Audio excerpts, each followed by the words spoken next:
Say it in front of us, Martha. Your eye passed that rope. Elias Tunnicliffe stood at the head of the counting-house table with the inquest paper under his palm. 9 men had gone down the Wardley Bank shaft on Tuesday and come up in canvas. Martha Culshaw had spun improved ropes since she was 11, and her wages, her character, and every walk in Lancashire hung on her answer. I passed our rope, she said. I never saw that one. They paid her in property instead of money. Old Deansgreave Walk came to her. A quarter-mile of falling roof, a tar house nobody had opened since her father died, and 18 pounds of unpaid rates. The company kept her wages. The village kept the story, which was that the woman who checked the rope had killed 9 men. She asked for one thing before she left.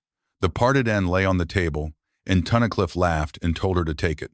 Outside, in the rain, she teased a strand apart and found the marker yarn. Deansgreave died with madder, and madder held fast. This scarlet came away pink on her wet thumb. The company's own padlock was hanging on her tar house door. She had seen it that morning, going down the hill in the dark, new brass, bright as a farthing, on a door that had carried nothing but a peg and a length of wire since her grandmother's day. She had thought little of it then. She had been thinking about the inquest room and the 9 chairs the widow sat in. Now she put the rope end in her pocket and walked up the hill again. Deansgreave lay on the north slope above the brook, a long, low shed on brick piers. The walk ran away from the door for 400 yards, under a roof that had gone to green slates and daylight. Hannah Culshaw had built the third bay of it in 1829. Martha's grandmother had been a hackler's daughter who married a rope spinner and outlived him by 30 years. She had put Martha on the spinning walk at 11, with hemp round her waist and a hand on her shoulder to stop her running. Count, Hannah used to say. Anybody can pull. Counting is the trade. 27 yarns to a strand in a winding rope of 5.5 inches. 9 spinners' hanks, lay measured with a rule, not with the eye. Tar warm enough to run off the nipper and no warmer. Martha had learned it the way other children learn hymns. The padlock was a Hobbs, and she had no key to it. She stood in the rain with her hand flat against the tar house door and felt the cold of the wood come through her glove. Job's sixsmith found her there an hour later, coming up from his bees with an empty skep under his arm. He was 68 and deaf in his left ear, and had worked Hannah's tar kettle for 22 years. They've put a lock on, he said. I can see that. Been carts up here. He tipped his chin at the ruts in the yard, cut deep and fresh in the mud, curving to the tar house end and back out. 3 weeks since. Maybe 4. Whose carts? Didn't stop to ask, did I? She stayed the night at the Hoyles' old lodging house because Mrs. Prescott would still take her money, and in the morning she walked into Leda Howgate's office with the mud dried on her skirt. The clerk laid 2 papers on the desk and turned them both to face her. The first was a conveyance of the Deansgreave ground and buildings, with the parish arrears standing against it at 18 pounds, 2 shillings and 6pence. The second was an acknowledgement. It said that the proving certificate for the winding rope at Wardley Bank had been signed by her without inspection. It said she accepted the finding of the coroner's jury. In return, out of charity, the firm would pay her the quarter's wages owing. 14 pounds, 3 shillings. She had 6 pounds 11 in the world and a pair of boots that wanted soling. Mr. Tunnicliffe was very particular, the clerk said. Both together or neither? He can have neither then. Miss Culshaw. Howgate himself came out from the inner room, wiping his pen. If you sign the second, the first is a gift. If you don't, the first is a millstone. There are rates owing. There's a roof that will be down by Christmas. Is the ground mine if I sign only the one? It is, and the debt with it. She took the pen and signed the conveyance, and left the acknowledgement lying where it was, and the clerk looked at it a long while after she had gone out into the street. The smith at Wardley Bank would not cut the padlock for her. He was civil about it. He turned the hasp over in his fingers, said it was good brass, said a cold chisel would spoil the staple, and then said his wife's cousin had been in the second cage. After that, there was nothing to say, so Martha thanked him and walked back up without the chisel she had come for. She broke it herself on the Saturday with a poker and a lump of pitstone. It took her 40 minutes and skinned 2 knuckles, and when the staple finally came out of the wood, she sat down on the step and looked at her hand and thought about the 14 pounds. Inside, the tar house smelled of pitch and old hempen mouse. It was a low brick room 40 feet long, with the kettle at the end and the flue gone at the top. A stone cistern was let into the floor under a lid of oak boards, weighted down with 2 millstones. Her father had never opened that cistern in her hearing.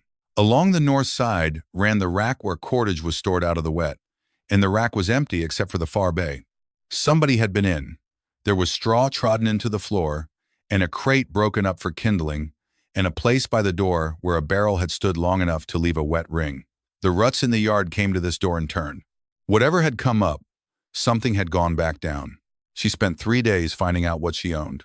The walk itself was 440 yards under one roof, and the roof was sound for perhaps 80 of them at the tar house end. The rest let in sky. The top cart had seized. The travelers' wheels were sound. The forming top was cracked across one groove.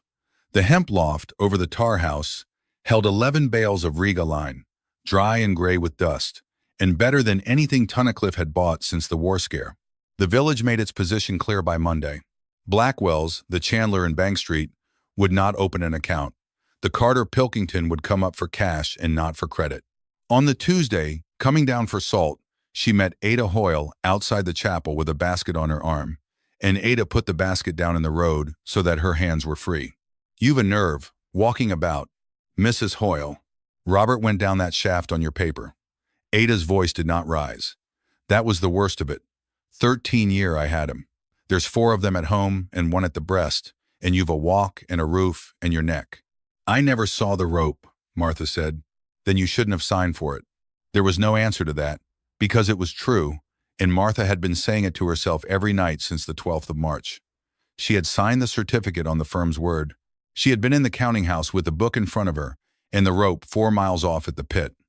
Tunnicliffe had said the length was proved at the works. She had written her name. Ada picked up her basket and went into the chapel, and Martha went and bought her salt. She came back up the hill in the last of the light. Because she did not want to lie down yet, she took a lantern into the tar house and went along the empty rack to the far bay to see what was worth selling. There was 1 coil there, 3-strand hawser-laid hemp, 4 inches, black with tar gone hard on the outside, lying on its side against the brick. The tally board hanging over it was her grandmother's hand, laid 12th Mo, 1846, number 78, soft tar, 20 years. Martha had seen rope of 9 years come out of a dry loft and break in her hands like burnt bread. She pressed her thumb into it along the lay, working down the coil, waiting for the give that means the heart is gone. It did not come. At the tail end, she cut a fathom off with her knife and carried it out to the yard where the old crane post still stood with its hook. She made the end fast and took 2 turns round the pallet of pig iron her father had used for weighting the top cart. Then she hove on the tackle until the whole of it was clear of the ground. 600 weight, near enough. The rope stretched a hand's breadth. Then it stopped stretching and hung there in the rain, holding, and Martha stood under it with the lantern up and her mouth open like a girl. Job came up on the Thursday with his own hackleboard under his arm and did not say anything about wages. "You'll want the first bay clear," he said. "You'll not spin in wet." They worked 11 days on 80 yards of the walk. Martha stripped the rotten purlins at the tar house end, and Job carried slates up the ladder 2 at a time in a sack because he would not go up with an armful. Where the slates ran out, they laid boards, and where the boards ran out, they nailed old sail canvas from the crate loft and tarred it. It was not a roof. It kept hemp dry, which was all she needed it to do. The forming top with the cracked groove she took to the wheelwright at Astley, who charged her 4 shillings and did it properly. The top cart she freed with paraffin and a week of patience. On the 22nd of April, she hackled out a bale of the Riga and spun the first yarn at Deansgreave since 1861. Job worked the tar kettle. He was slow at it, and he did not miss anything. He set the fire small, let the tar come up until it ran off a stick and a thread, and then took it back and held it there. "Hot tar burns the heart out," he said. "Your grandmother would let no man near this kettle who could not sit still." "How much oil did she put to it?" She had it wrote down. "Where?" He shrugged and turned the yarn through the nipper. "The first things she made were not worth telling anybody about. Hay ropes, cart lines, 3 halters, a well rope of 2 1/4 inches for a farm at Slackfold. She hawked them herself with a barrow because Pilkington wanted his money up front and she had £4 left. Roscoe at Slackfold looked at the well rope a long time before he paid for it. "Who laid this?" "I did. There's no give in it." "There's give enough. It's laid short. It'll not spin your bucket." He gave her 7 shillings. Then he told her, in the tone of a man giving something away, that his brother-in-law was banksman at the Day-Eye Pit at Astley Moss, and that they wanted a draw rope before hay time. She went over on the Monday. The manager was a small, hard man named Kearsley, who had been told who she was before she got through the gate. "You'll understand I've to be careful." "Then be careful with the rope," Martha said. "Bring me the one you have on now." They brought it. She laid it across the trestle in the yard in front of Kearsley, and 2 hookers on, took her knife, opened one strand, and counted the yarns out loud onto the wood. 19, she said. "You've bought this for a 24 rope. It come with a certificate." It came with a paper. She measured the lay against her rule and turned the rope over and showed him the flattening on one side. "And it's been running on a sheave an inch too narrow since Christmas. That's your wear, not the maker's. But you've paid for 5 yarns a strand you never got." Kearsley chewed the inside of his cheek and looked at the hookers on, who were looking at the rope. "What would you charge me?" £3.10 for 100 fathom of 24, laid soft hard, and I'll bring the counting board and you can watch me count it on. I'll want it proved." "So will I," she said. That was the beginning. She laid the Astley rope over 9 days, with Job walking the yarn and a boy from the farm turning the wheel for his dinner. Kearsley paid her the £3.10 and stood in the walk while she counted. It was the first time since March that anybody in the district had watched her work without watching her face. It was on the last evening of it, sweeping the walk, that Job stopped and leaned on his broom. "She kept books," he said. "Your grandmother. Every rope out of this walk, what it weighed, what it took, who had it. She'd not sell a fathom without she wrote it. There's nothing in the house. I've been through every shelf. There'll be somewhere she thought fit." He looked down the length of the walk at the tar house, where the 2 millstones sat on the cistern lid in the dark. She were a careful woman, and she trusted stone before she trusted anybody's cupboard. She did the counting on the 2nd Sunday in May, on the bench by the tar house window, because there was nothing else she could do with a Sunday.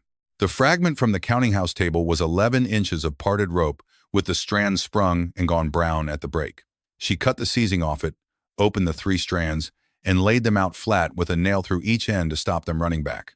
21 yarns to a strand. She counted the middle strand 3 times and the other 2 twice each and got 21 every time. Then she measured the rope over the outside with her tape at the sound end, 5 3/8 inches, and sat and looked at the wall. A winding rope of that girth took 27 yarns to the strand. It had taken 27 at Deansgreave since before she was born. 21 gave you a rope that looked right, coiled right, ran right on the drum, and carried perhaps 4/5 of what the paper said. On a good day, with a light cage and a clean shaft, it carried it for years. On the 12th of March, there had been 9 men in that cage, and the winding engine had snatched it off the seat. She put the fragment down and went along the rack for the coil. She cut 2 inches of yarn out of the 1,846 rope and took both marker yarns to the kettle bench, where she kept a white pot, water, cold. She dropped the old yarn in and left it while she counted 100, and lifted it out on a knife blade and pressed it into a strip of clean linen. The linen stayed white.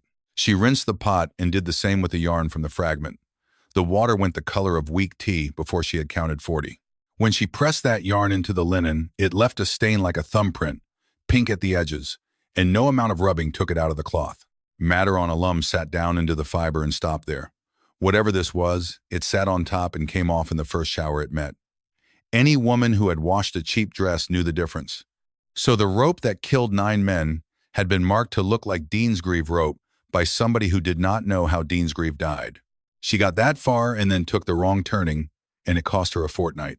Because there was another way to read it, and the other way had her father in it. Thomas Culshaw had sold cordage out of this walk for 11 years after Hannah died. He had sold seconds, and he had sold old stock. Towards the end, when his hands went, he had sold things she had not been in the walk to see. An old Deansgreave winding rope, marked in her grandmother's day, laid aside as short and sold cheap to somebody who wanted a rope more than he wanted a good one. That would explain the mark. It would not explain the dye, and she knew it would not, and she carried the idea about with her anyway because it fitted the shape of her guilt. The demand for the rates came on the 17th of May, £18 2 and 6, payable within 28 days, signed by Elise Pinnock for the parish. 2 days after that, Tunnicliffe's clerk walked up the hill in town boots. Wilfred Yates was about 26 and sweated at the collar and held his hat in both hands the whole time he stood in her yard. "Mr. Tunnicliffe has authorized me to offer £40 for the ground and the buildings, clear of the arrears. He gave it me 3 months since. He's aware of that, Miss Culshaw. He considers it a burden on you. Yates looked at the roof, and at the canvas, and at nothing. There's a deal of rates against it. Tell him I've a rope to lay for Astley. He said you'd say something of that sort. The clerk put his hat on. He said to tell you the offer falls after McCalmus. She gave Job 7 shillings that week out of the Astley money and could not give him more, and he took it without counting it, which was worse. They were splicing an eye in the walk when she told him what she thought about her father and the old stock. Job let the fid drop out of his hand. Nay, he said, there's not been a winding rope out of this walk for Wardley Bank since '52, and they took that one off the drum in '59, and I helped cut it up for a haystack cover. It took them the whole of a Wednesday to shift the millstones. Job would not have a lever near the oak lid. They rolled the stones off on 2 lengths of iron pipe, an inch at a time, Martha at the crow, and Job's hand flat on the top edge to feel it move. When the second one came off the boards, it went down into the floor with a thud that shook the kettle. Under the boards was the cistern, and the cistern was full. She had expected slush and stink. What she got was a black skin, dulled over, hard enough to take the weight of a thrown stone. The smell of pine and linseed came up round the edges where the stone had cracked it. Job put his fist through the skin at the corner and drew his hand out and rubbed the stuff between finger and thumb, and his face did a thing she had not seen it do. That's hers, he said. That's the soft tar. She left it stopped. How much is in there? 200 gallon. Happen more. She stood over it and did the sum without wanting to. Tar at the works was 9 shillings a barrel, and she would sell none of it. What was in that cistern would tar every fathom she could lay in 2 years, and it was the reason a 20-year-old coil had held 600 weight in the rain. It was Job, going round the cistern with a light to see if the stone had sprung anywhere, who put his boot on the ring. The flag was 3 feet by 2, set flush, with an iron ring lying in a groove cut for it so that no barrel wheel would catch. They lifted it between them and found brick steps going down into the dark under the tar house floor. Martha went first with the lantern. It was a small vaulted cellar, dry as a biscuit tin, 6 feet under the kettle. The air was cold and smelled of iron. Along the end wall, bolted to a bed of stone, stood a proving frame. She knew what it was before she had the lantern properly up. She had seen the picture of it in the front of the standards book when she was a child. She had asked her grandmother why they did not have one. Hannah had said they had one and left it there. Somebody had taken it to pieces. The chain and the shackle lay coiled on the floor. The graduated arm was gone from its pin, and the box of test weights stood open with the 2 heaviest missing. It broke up in '54, Job said behind her. When the name changed, he said there'd be no proving on this ground. Who did? Tunnicliffe's father. Him and yours signed the deed of partnership in '54, and the name went to Tunnicliffe and Company. It were Culshaw and Tunnicliffe before that. Before that, it were just her. On the side wall, screwed up where the light from the steps would fall on it, was a board in Hannah's paint. Proportions of tar to oil, by measure. Heat at which to draw off, in degrees and by the thread. The number of turns the yarn was to have through the nipper. 30 years of a woman's work reduced to 11 lines, and a warning at the bottom about firing the kettle in a wind. And under the board, a deal shelf with slots in it, made to stand books upright. The slots were empty. Martha put the lantern on the floor and knelt and looked along the shelf. In the dust there were 11 clean rectangles, and the dust had not had time to creep back over the edges of them. At the end of the shelf, fallen flat and left, was a thin book with a marbled cover. It was the counterfoil book. Every certificate of proof issued out of this walk had been written on a numbered leaf and torn out at the perforation. The stub stayed behind with the rope's number, its size, its yarns, and its breaking strain, and the customer's name in Hannah's hand and then in her father's. The stubs ran on to 1,854 and stopped. At the foot of every stub was a printed line, worn faint by the press. Duplicate lodged with the office as per policy. Martha turned the lantern down towards the floor and saw, beside her own knee, the print of a boot in the dust. It was 3 inches longer than her own, and the heel had a horseshoe iron, and beside it lay a candle end burnt down to a 1/4 inch. Ada Hoyle came up the hill on the last Friday in June and stood in the yard without coming under the roof. They've took our Sam. Martha put down the fid. Took him where? Constables got him at the works. Barlow says he had a hank of yarn in his jacket coming off the shift. Ada's mouth was tight. He's 13. Barlow says it's the second time, and it isn't. And Mr. Tunnicliffe's talking about the bench at Lay, and if he goes before the bench, he'll go to Kirkdale. Sam works for me 2 nights a week. I know he does. Ada looked at her then, straight, for the first time since March. He's been eating your bread and I've let him, and I'd not thank you for it in the street. Will you come or will you not?" They walked down together and did not talk. The counting house at Wardley Bank was the room Martha had signed the certificate in.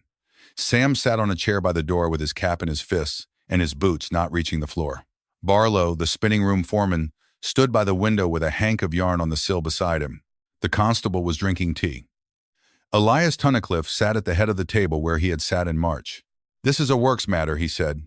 "It doesn't concern you. That's my yarn on the windowsill." The room shifted. Barlow laughed, once, and stopped when nobody joined him. "Every ropery in Lancashire spins yarn," Tunnicliffe said. "You'll not tell one from another. I'll tell yours from mine." She could have stopped there. She knew what she was doing while she was doing it, and she went on doing it, and afterwards she was never able to say she had been taken by surprise. She asked for a clean sheet of paper and put the hank on it and untwisted a single yarn out with her thumbnail. "Your spinning shop runs machine heads. Your yarn is even the whole length and it's laid up hard because your engine doesn't get tired." She drew the yarn between her fingers and held it out to the constable. "Feel it thin, there, and full again. That's a woman walking backwards with hemp round her waist and a bad knee. That's hand-spun." "That proves nothing," Barlow said. "Then smell it." The constable, who had put his tea down, did smell it and made a face. "Linseed," Martha said. "There's oil in my tar, and there's none in yours. Your tar's straight Stockholm, fired hot, and it smells like a smithy. Mine smells like a paint shop, and will in 10 years' time." She pushed the hank back along the table. "That came off my bench. I gave him it Tuesday night to carry the bite for me. Weigh it. It's 8 ounces short because I cut a seizing off it." Barlow said nothing. The constable weighed the hank on the letter scale, and it was 8 ounces short, and he wrote it in his book and looked at Tunnicliffe. Martha kept her eyes on Tunnicliffe the whole time, and Tunnicliffe was not looking at Sam or at Barlow or at the scale. He was looking at her hands. "You've a great deal of knowledge of tar and yarn," he said. "I was brought up to it, and a great deal of interest in ropes that aren't yours." "I've an interest in one." The constable took Sam out to his mother, and there was a noise in the passage that Martha did not turn round for. Tunnicliffe stood up and buttoned his coat and stopped beside her chair on his way to the door. £120 for that ground, Miss Culshaw, and the rate's cleared. I'll say publicly that the certificate was signed on my instruction. You could take a house in Southport with that." "No. You'll want to think. I've thought since March." He went out. Yates, at the desk, did not lift his head from his book, and his pen had stopped moving, and it stayed stopped until Martha was through the door. 3 days later, Elise Pinnock came up the hill with his hat in his hand and would not sit down. "I'm to tell you the parish has assigned the arrears," he said. "It's regular. Anybody may buy a debt." "Who has it?" "Tunnicliffe and Company." He turned his hat round. "You've 14 days, Miss Culshaw, and then it's out of my hands and into the bailiff's." The bailiff came on the 15th of July, which was a Monday, and he was sorry about it in the way that men are sorry when they are being paid. His name was Sourbuts, and he had 2 men and a flat cart.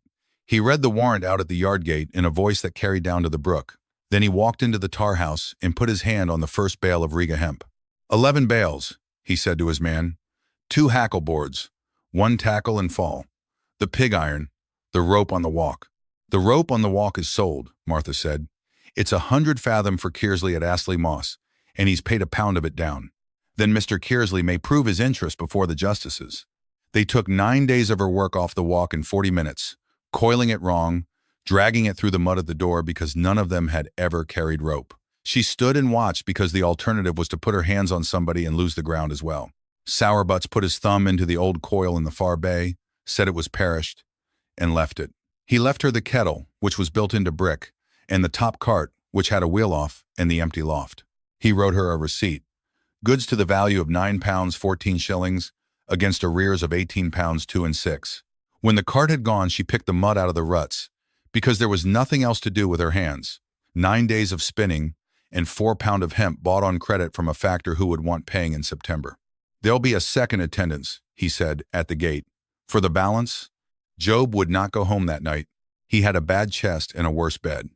Since the day the warrant was served, he had slept in the tar house on a straw sack, with a hurdle wedged across the doorway and his skep knife under it.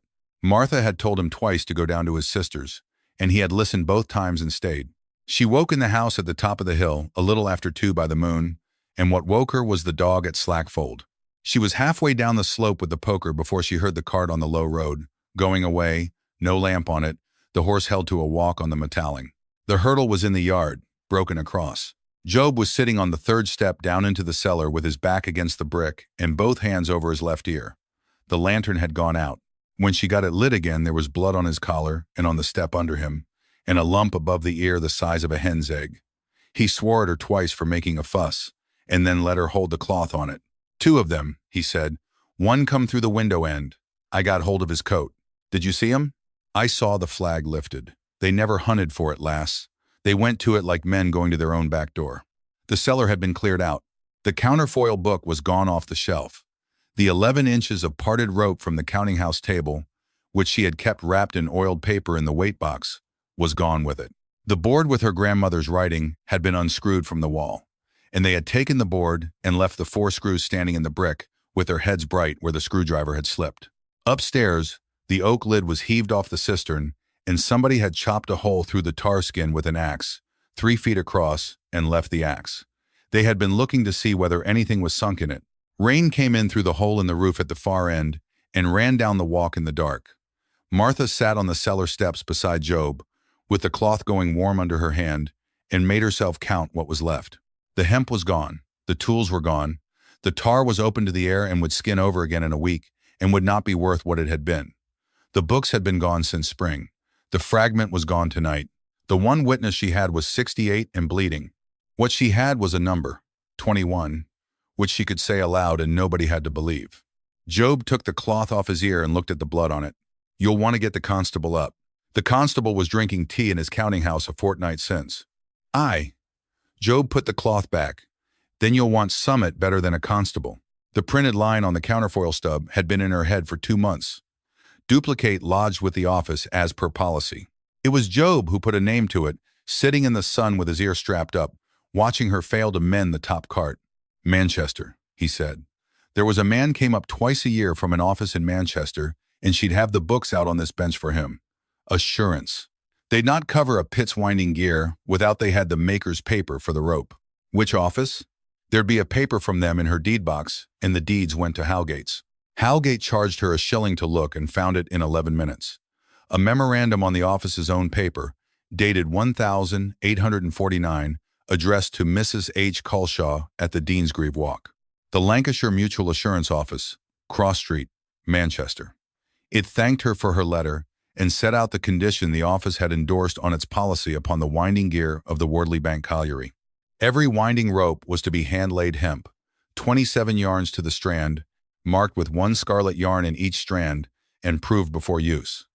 A duplicate certificate was to be lodged with the office. Kearsley had got his 100 fathom back from the justices at Lee and had paid her the balance rather than argue about it. £2.10. She spent 3 and 6 of it on a return ticket to Manchester. The clerk at Cross Street was a thin man of 60 who took great pleasure in the word irregular. He took greater pleasure still in the fact that the office had never been asked for anything so exactly within its own rules. It took 2 journeys and 7 and 6 for the certified extracts. She read them on the journey home with the paper flat on her knees and the train stopping at every village on the line. There was no certificate of proof lodged for any winding rope from the Deansgreave Walk to Wardley Bank colliery after August 1852. There was a certificate lodged on the 9th of January, 1866. 400 fathoms of 5.5-inch hand-laid hemp, 27 yarns to the strand, scarlet marked, proved to 51 tons, supplied by Tunnicliffe and Company. It was signed on their behalf by their proving officer. The signature was hers. She had signed 12 certificates in 11 years, and she remembered every rope she had counted, and she had never counted that one. She had signed the book in the counting house in January 1866, with 3 others in front of her, and Tunnicliffe standing at her elbow saying the lengths were proved at the works. At the back of the policy file, folded in 4 and endorsed in the office's hand as the origin of the condition, was a letter of 1,849. It set out the standard for a winding rope in 11 lines, and how it was to be tarred, and why a rope was to be proved. It ended, "I will put no rope on a shaft that I have not seen counted. H. Culshaw, mistress of the Deansgreave Walk." Martha read it 4 times between Salford and Bolton, and once more on the platform. The rest came quicker, because by then she knew what she was looking for. Ned Pilkington, the carter, would sell anything, including the use of his delivery book for an evening, for 5 shillings and no questions. 3 entries. April 1,865, October 1,865, February 1,866, 1 keg each. Ruddle and Son, Color Men, Salford to Tunnicliffe and Company's Works, marked color, scarlet. Ruddle sold aniline. Every dyer's boy in Salford knew it ran. The smith at Astley Moss made her a new graduated arm for the proving frame, out of the old pattern, in his own time. He did it because Kearsley told him to, and because his brother worked in a pit. Kearsley lent her 400 weight of Weybridge irons on a Sunday. On the 20th of August, she bolted the frame up in the cellar, put a 1-inch test length in the shackles, and broke it. The arm read within half a hundredweight of what the tables said it should. Then she went up into the walk and sat on the trestle with the letter and the extracts on her knee. Her grandmother had made more than rope. She had made the rule that rope was measured by. She had got it written into an insurance policy where it would outlive her. And then 2 men signed a deed of partnership and took her name off the gate. She wrote to the inspector of mines for the district that night. Mr. Avison's reply came back within the week. The remaining length of the parted rope was under seal in the lamp room at Wardley Bank, where it had lain since March. He would hold a public examination in the schoolroom on the 19th of September, and Mr. Tunnicliffe had been served with notice to attend and to bring his order books. The schoolroom at Wardley Bank held 90, and there were 140 in it by 10 o'clock. Mr. Avison sat at the master's desk with the district surveyor. Tunnicliffe had brought a solicitor from Manchester and sat with his order books stacked unopened at his elbow, like a man who intended to be asked. The widows sat on the front bench along the wall, and Ada Hoyle sat at the end of it with Sam beside her. The solicitor opened for the company, brief and pleasant. The rope in the shaft, he said, had been marked scarlet in the Deansgreave manner. The company had no doubt at all where it came from. And to assist the inspector, the company produced a book of counterfoils recovered from the Deansgreave premises, being that Walk's own record of the ropes it had put out. He laid the marbled book on the desk. Martha stood up. Mr. Avison, that book was on a shelf in my cellar on the 14th of July. On the night of the 15th, 2 men broke into my tar house, struck Job Sixsmith on the head, and took it. I'd like to know how it comes to be on that table. The room made a noise. Avison let it run for a moment and then put his hand flat on the desk. Mr. Tunnicliffe, how did the company come by this book? It was delivered to my office by a person who found it. Which person? I don't concern myself with every parcel that comes into a counting house. Then we will have your clerk. Wilfred Yates came up from the 3rd row with his hat in both hands, and he had plainly decided something on the way because he did not look at his employer once. It came in on the morning of the 16th of July, sir. I entered it in the receipt book because Mr. Tunnicliffe told me to enter everything. He swallowed. It was brought by Mr. W. Barlow, the spinning room foreman, and he had a cut on his hand, and he asked me for a piece of sticking plaster before he went out. The constable at the back began to write. Avison had the sealed length of the parted rope brought in from the lamp room. 2 men laid it along the front desks, 30 feet of it, black with shaft grease, the broken ends sprung open like a flower. Miss Culshaw, show me what you say is wrong with it. She cut the seizing and opened 1 strand and counted the yarns out onto the desk with the point of her knife, aloud, and the room counted with her from about the 9th. 21. Kearsley counted it after her. The colliery's banksman counted it twice more, and the second time he put the rope down and stood looking at his hands. The condition on the policy is 27, Martha said. That's not a yarn or 2. That's a 1/5 of the rope that was never in it. She asked for a basin of water and a white handkerchief, and got both. She drew the scarlet marker yarn out of the exhibit, dropped it in, and let it lie while she talked. Then she lifted it on her knife, pressed it into the handkerchief, and held the cloth up.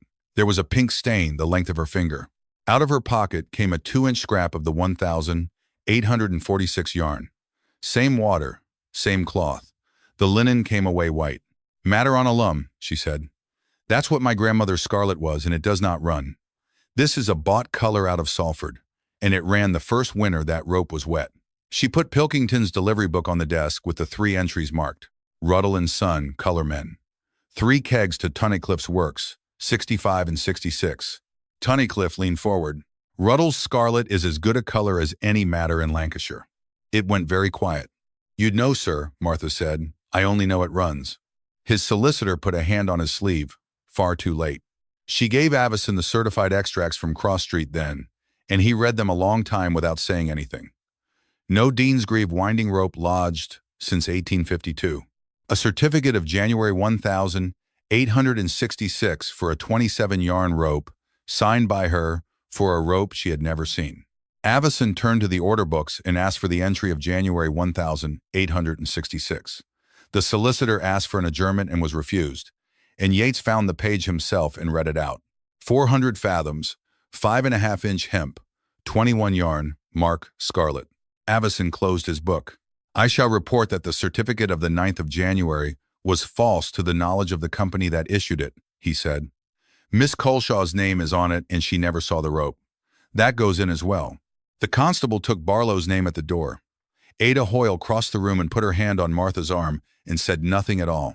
The report went to the Home Secretary in November and was printed in February, and by then most of it had already happened in the district anyway. Tunnicliffe and Company lost the colliery contract in October. Elias Tunnicliffe was tried at the Liverpool Assizes in the spring for obtaining money by false pretenses and got 2 years. Barlow went down for the burglary and for the blow on Job's head. The other man was never found, and Job said he did not much care as long as it was not somebody's son he knew. Wilfred Yates gave his evidence twice, plainly, and afterwards could not get a place in Lancashire and went to Bristol, and Martha wrote him a character that she meant every word of. The works were sold up in March. She did not go to the sale. What she did with the spring was put a roof on. The Lancashire Mutual paid her £80 under a clause nobody had read since 1849, on the grounds that the Standard was hers and had been kept out of use for 14 years. The Colliery Company, under new management and very anxious to be seen doing something, paid for the slates. 3 bays went up in April, 220 yards under a sound roof, with the old bays left open at the far end because she could not afford to be sentimental about slate. By May there were 6 women on the spinning walk. Ada Hoyle ran the hackle bench and was harder on the yarn than Martha had ever been, and would not be called a forewoman, and was one. Sam was bound apprentice to Job in the tar house at the proper indenture and complained about the smell every day for a year. Job's ear never came right, and he heard less than ever and minded less than that. The Mutual wrote the condition into every colliery policy in the coalfield that summer. 27 yarns, hand-laid, scarlet matter in each strand, proved before use, duplicate, lodged. It meant that every winding rope between Ley and Chowbent had to be proved by somebody. There was one proving frame in the district, in a brick cellar under a tar house on the north slope above the brook. They charged 2 and 6 for a certificate and turned nobody away. Kearsley brought the first one over from Astley Moss himself and stood in the cellar with his hat off while the arm came round. You'll be a rich woman inside 5 years.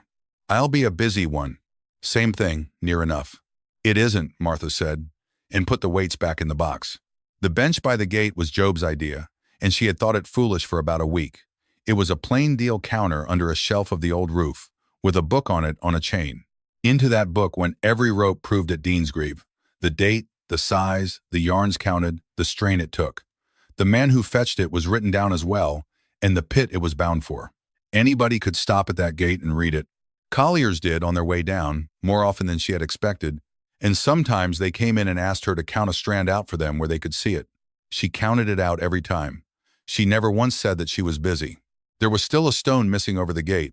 Her grandmother's name had been cut on it in 1829 and taken off it in 1854. She had it recut in June by the mason at Lee, who charged her 32 shillings and did the letters deeper than they had been the first time.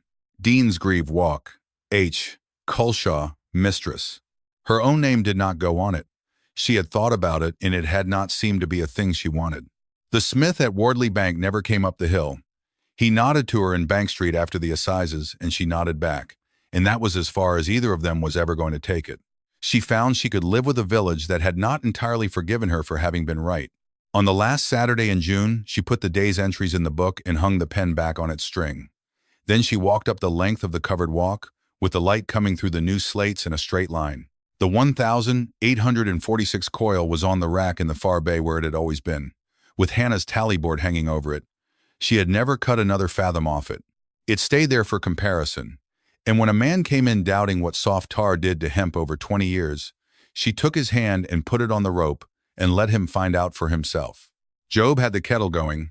The whole place smelled of pine and linseed.